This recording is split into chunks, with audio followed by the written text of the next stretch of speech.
இன்னைக்கு வந்து ஆடி 18 ஆடி மாதம் 18வது நாள். காவிரி வந்து பொங்கி 2 கரையும் தொட்டுக்கிட்டு போகிற மாதிரி உள்ள மரபுல உள்ள விழா இது. ஆனால் இன்றைக்கி பாருங்கள், தண்ணியே சுத்தமாக ஒரு ஒரு சொட்டு தண்ணி இல்லாமல் இன்றைக்கி காவிரி வறண்டு கிடக்கு. இதுக்கு வந்து இப்போ குறுவை இந்த திருத்துறைப்பூண்டி பகுதியானது 40,000 ஏக்கர் விவசாய நிலம் உள்ள பகுதி. இது முழுமையாக மேட்டூர் பாசனத்தை நம்பி இருக்குது. குறுவை கம்ப்ளீட்டாக அழிஞ்சு போச்சு, குறுவை சுத்தமாக இல்லை. அடுத்து சம்பாவுக்கும் இப்போ வந்து தண்ணி வருமாங்கிற ஒரு கேள்விக்குறி இருக்குது. இந்த வறட்சியானது என்னை பொறுத்தளவு இது ஒரு செயற்கையான வறட்சியை நான் சொல்லுவேன்.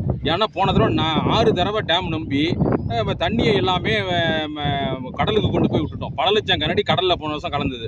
அதுக்கு காரணம் நம்மள்கிட்ட சரியான நீர் கட்டமைப்பு, அதை வந்து சேமித்து வைக்கிற நீர் கட்டமைப்புகள் இல்லாது தான். இப்போ பின்னாடி நீங்கள் பார்க்குற ஏரி வந்து நான் இப்போ உருவாக்கிட்டு இருக்கிறோம். எழிலூர் ஏரிங்கிற இது வந்து 13 வருஷம் கிடப்பில் கிடந்து இந்த வருஷம் இந்த புதிய அரசாங்கம் உருவான பிறகு கலெக்டருடைய நல்ல எண்ணத்தின் அடிப்படையில் இதுக்கு அவர் அனுமதி கொடுத்து இப்போ அதை தொண்டு நிறுவனங்களுடைய உதவியில், நிதி உதவியில் இது நாங்கள் வெட்டிகிட்டு இருக்கிறோம். இந்த மாதிரி ஏரிகள் உருவானதுன்னா இது மட்டுமே ஒரு 5000 ஏக்கருக்கான பாசனத்தை கொடுக்கும். இந்த ஏரி இப்போ பாருங்கள், போன காலங்களில் இருந்ததுன்னா இந்த தண்ணியை நம்ம பிடிச்சி வச்சிருந்து நேரம் ஒரு விவசாயம், இந்த ஏரியா முழுக்க விவசாயம் பண்ணுற ஒரு 7 கிராமங்களுக்கு விவசாயம் பண்ணுற சூழ்நிலை உருவாக்கிருக்கலாம்.